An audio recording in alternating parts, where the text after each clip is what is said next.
Hello friends, मैं विजय त्रिपाठी आज आप लोगों के बीच में शेयर कर रहा हूँ एमिनो एसिड। इसके क्लासिफिकेशन देखेंगे, इसका बेसिक स्ट्रक्चर देखेंगे और ये क्यों यूज़ होता है ये देख लेते हैं। Amino acids are organic compound that combines to form protein. Amino acids ऐसे कंपाउंड होते हैं जो प्रोटीन को बनाने के लिए आपस में जुड़ते हैं, या ये कह सकते हैं कि ऐसे ऑर्गेनिक कंपाउंड्स जो आपस में जुड़ के प्रोटीन को बनाते हैं उन्हें एमिनो एसिड्स बोलते हैं। Amino acids are made up of smaller unit called amino acid which are building blocks of protein. Amino acids जो होते हैं वो स्मॉलर यूनिट होती हैं जो प्रोटीन को बनाती हैं और ये उनकी बिल्डिंग ब्लॉक्स की तरह काम करती हैं।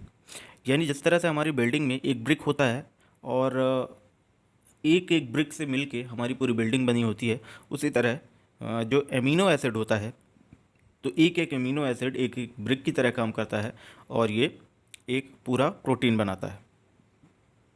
They are attached to one another by peptide bond forming a long chain of protein. ये पेप्टाइड बॉन्ड से जुड़कर प्रोटीन की एक लंबी चेन बनाते हैं और प्रोटीन फॉर्म होता है। अब प्रोटीन की बात आई है तो प्रोटीन को भी देख लेते हैं। Proteins 20% of human body is made up of proteins. Human body का 20% जो होता है वो प्रोटीन का बना होता है, यानी हमारी बॉडी का जो 20% पार्ट होता है वो सिर्फ और सिर्फ प्रोटीन होता है। इसीलिए प्रोटीन हमारे हेल्थ में ज़रूरी होता है। आप लोगों ने अभी तक पढ़ा होगा प्रोटीन हमारे लिए बहुत ज़रूरी होता है। हमने स्कूल्स में भी देखा और घर में जब हम छोटे थे तो घर में खाना खाते टाइम हमें दूध पसंद हो ना हो लेकिन दूध ज़रूर पिलाया जाता था। उसकी वजह कैल्शियम तो है ही, उसके साथ साथ दूध में जो है प्रोटीन बहुत ज़्यादा होता है। इसी वजह से क्या करते हैं, बच्चों को दूध ज़रूर पिलाते हैं। Proteins are large complex module that are critical for normal functioning of sales.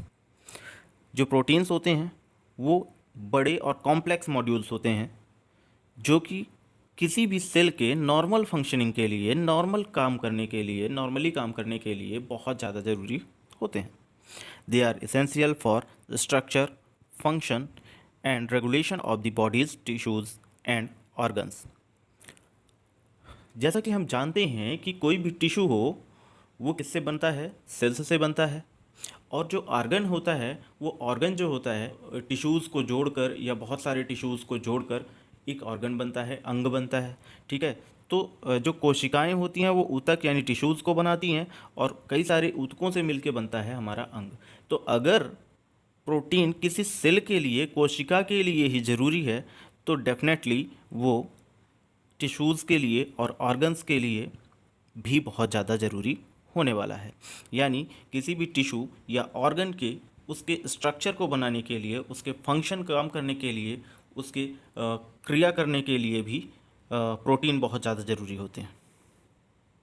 Amino acid structure.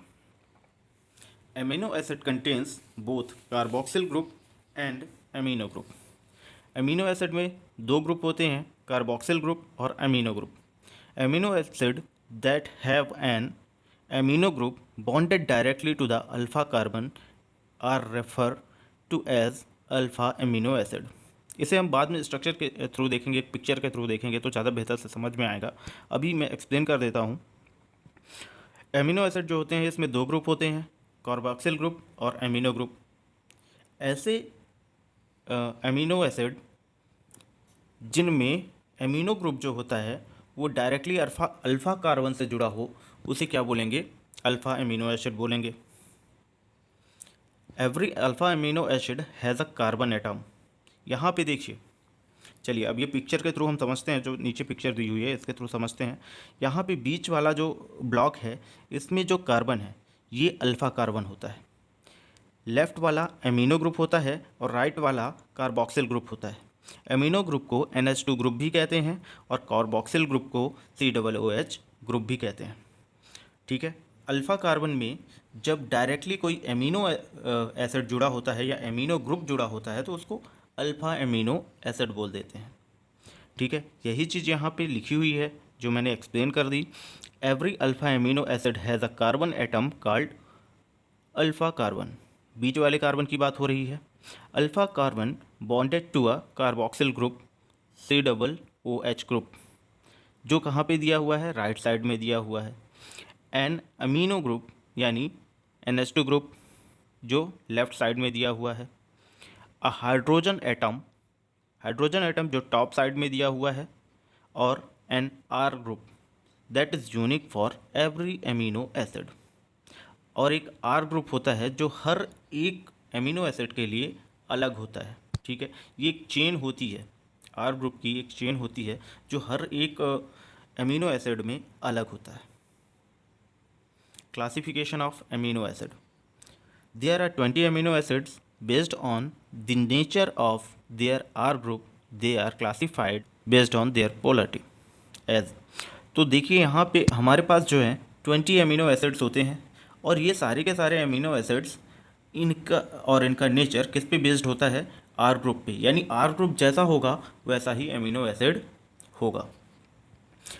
तो इसीलिए इनकी पोलैरिटी के, यानी कि R ग्रुप के पोलैरिटी के बेस में इसका क्लासिफिकेशन किया जा सकता है। तो कैसे होगा देखते हैं। यहाँ पे थोड़ा सा फोटो जो है ब्लर है, थोड़ा एडजस्ट करना पड़ेगा। वैसे इनके सारे के सारे जो एसिड्स यहाँ पे दिए हुए हैं, एमिनो एसिड्स, उन सब के नाम अलग से भी दिए हुए हैं, इसेंशियल एंड नॉन इसेंशियल में। तो नाम आप मैच कर लेना, स्पेलिंग भी वहाँ पे मैच हो जाएगी। एमिनो एसिड्स को दो ग्रुप में डिवाइड करते हैं, हाइड्रोफोबिक एमिनो एसिड और hydrophilic amino acid. Hydrophobic amino acid यानी नॉन पोलर एमिनो एसिड होते हैं, और hydrophilic amino acid polar amino acid होते हैं। नॉन पोलर में R ग्रुप दो तरह के होते हैं, पहला एल्काइल होता है और दूसरा एरोमेटिक होता है। तो पहले एल्काइल को देख लेते हैं, एल्काइल में कौन कौन से एमिनो एसिड आते हैं। तो एल्काइल में जो एमिनो एसिड आते हैं उनके नाम हैं glycine, alanine, valine, leucine, isoleucine, methionine और प्रोलिन। ठीक है, इसके बाद R ग्रुप जब एरोमेटिक होता है, या एरोमेटिक ग्रुप जो होता है वो R ग्रुप होता है, तो उसमें कौन कौन से एमिनो एसिड्स आते हैं, फेनाइलिन और थ्राइप्टोथॉन। इसके बाद हाइड्रोफिलिक एमिनो एसिड में चलते हैं, इसमें पोलर एमिनो एसिड भी बोल सकते हैं इन्हें। इनमें तीन तरह के होते हैं। पहला होता है न्यूट्रल यानी जो किसी तरह से काम ना करे, किसी तरह से रिएक्ट ना करे, उसे न्यूट्रल बोलते हैं। जैसे आप बाइक आप चलाते हैं या कार चलाते हैं, तो जब वो किसी गियर में नहीं होती है तो क्या बोलते हैं कि ये न्यूट्रल है, यानी ये ना तो आगे जाएगी ना पीछे जाएगी। दो तरह के गियर होते हैं, एक होते हैं फॉरवर्ड गियर और दूसरे होते हैं बैक गियर। तो यानी ना तो फॉरवर्ड गियर में है और ना ही बैक गियर में है, तो गाड़ी न्यूट्रल है। उसी तरह से ना तो एसिडिक है ना ही बेसिक है, तो क्या होगा, न्यूट्रल होगा। तो न्यूट्रल टाइप के एमिनो एसिड्स जो होते हैं उनके नाम देख लेते हैं। वो हैं थायरोसिन, सेरिन, थेरियोनिन, कास्टिन, ग्लूटामाइन, एस्पेराजाइन। एसिडिक में होते हैं ग्लूटामाइन एसिड और एस्पेरेटिक एसिड। बेसिक में होते हैं लाइसिन, हिस्टेडिन और एर्गेनिन। तो ये तो हो गए एमिनो एसिड्स के पोलरिटी के बेस में उनका क्लासिफिकेशन। अब इनका क्लासिफिकेशन देखते हैं इनके इसेंशियलिटी के बेस में। इसेंशियलिटी का मतलब ये होता है कि वो कितने ज़रूरी हैं, है ना। वैसे तो प्रोटीन्स या एमिनो एसिड हम ये बोल रहे हैं कि हमारी बॉडी में सारे के सारे जो 20 हैं वो ज़रूरी हैं, ठीक है। और इन्हीं 20 एमिनो एसिड से मिल के लगभग सैकड़ों प्रोटीन बनते हैं। लेकिन एमिनो एसिड कैसे होते हैं, 20 तरह के होते हैं और जो हमारे लिए ज़रूरी होते हैं। Essential amino acids are the amino acids which are needed through your diet because your body cannot make them. ऐसे अमीनो एसिड्स जिनको हमारी बॉडी अपने आप नहीं बना सकती है। ऐसे अमीनो एसिड्स जो हमारी बॉडी के अंदर नहीं बन सकते हैं, उनको हमें खाने के रूप में, डाइट के रूप में लेने होते हैं।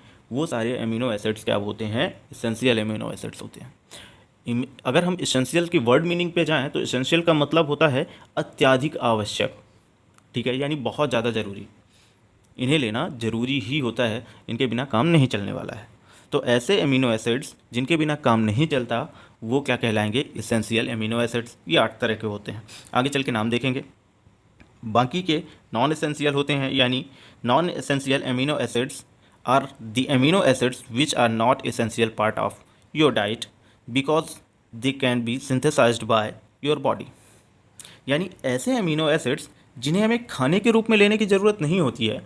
और ऐसा क्यों होता है, क्यों ज़रूरत नहीं होती? क्योंकि यह हमारी बॉडी जो है अपने आप ही सिंथेसाइज कर लेती है, संश्लेषित कर लेती है, बना लेती है। तो ऐसे अमीनो एसिड्स जो कि हमारी बॉडी में अपने आप बन जाते हैं या हमारी बॉडी अपने आप बना सकती है, उन्हें खाने में लेने की ज़रूरत नहीं होती है। इन्हें बोलते हैं non essential amino acids. Essential amino acids होते हैं, इनके नाम हैं हिस्टेडिन, आइसोल्यूसिन, ल्यूसिन, मिथियोनिन, फेनिलैलिन, थेरोनिन, ट्राइटोफेन और वेलिन। नॉन एसेंशियल में होंगे, नॉन एसेंशियल के नाम हैं alanine, arginine, asparagine, aspartate, cysteine, glutamic acid, glycine, ornithine, proline, serine और थायरोसिन। ये 12 तरह के नॉन एसेंशियल एमिनो एसिड होते हैं, यानी इनको हमें अपनी डाइट में लेने की ज़रूरत नहीं होती है। अब ये तो हो गया क्लासिफिकेशन। अब हम देख लेते हैं कि प्रोटीन कैसे बनती है। हमने शुरू में बात की थी कि प्रोटीन्स जो हैं वो एमिनो एसिड से बनते हैं, या एमिनो एसिड्स जो हैं प्रोटीन के बिल्डिंग ब्लॉक्स होते हैं। तो वो बिल्डिंग ब्लॉक्स किस तरह से प्रोटीन को सिंथेसाइज करते हैं, ये देख लेते हैं। Amino acids are linked together by amide group called peptide bond. Amino acids को जब एमाइड ग्रुप के थ्रू लिंक करते हैं तो उन्हें क्या बोलते हैं, पेप्टाइड बॉन्ड बोलते हैं। ठीक है, किस लिए होते हैं ये लिंक? प्रोटीन को बनाने के लिए। During protein synthesis the carboxyl group of amino acid at the end of growing polypeptide chain reacts with the amino group of incoming amino acid, releasing a molecule of water. The resulting bond between the amino acid is peptide bond. यहाँ पे क्या बोला जा रहा है कि protein को synthesise करते टाइम क्या होता है, कार्बोक्सिल ग्रुप एमिनो एसिड के अंत में जो कार्बोक्सिल ग्रुप होता है जो कि किसी भी ग्रोइंग पेप्टाइड की चेन में होता है, वो रिएक्ट करता है आने वाले यानी आगे आने वाले एमिनो ग्रुप के साथ और एक मॉलिक्यूल वाटर का रिलीज़ करता है और पेप्टाइड बॉन्ड बनाता है। इसको हम फोटो के थ्रू देखते हैं तो हमें ज़्यादा समझ में आता है, पिक्चर के थ्रू देखते हैं। देखिए पेप्टाइड बॉन्ड, जैसा मैंने बताया था कि पेप्टाइड चेन जो होती है उसका जो कार्बोक्सिल ग्रुप होता है यानी COOH ग्रुप जो होता है वो किसके साथ रिएक्ट करता है, आने वाले यानी नेक्स्ट एमिनो एसिड के एमिनो ग्रुप के साथ यानी NH2 ग्रुप के साथ। ठीक है, और जब ये दोनों जुड़ते हैं तो क्या होता है, एक मॉलिक्यूल वाटर का, यानी ये देखिए सबसे नीचे वाला ब्लॉक जो है वाटर का एक मॉलिक्यूल है, H2O है। ठीक है, तो वाटर का एक मॉलिक्यूल रिलीज़ करता है और आपस में जुड़ जाते हैं। तो जब जुड़ते हैं तो जो बॉन्ड बनता है उसको पेप्टाइड बॉन्ड बोलते हैं। बीच वाली लाइन में जो सेंटर ब्लॉक है वो क्या है, पेप्टाइड बॉन्ड को शो कर रहा है।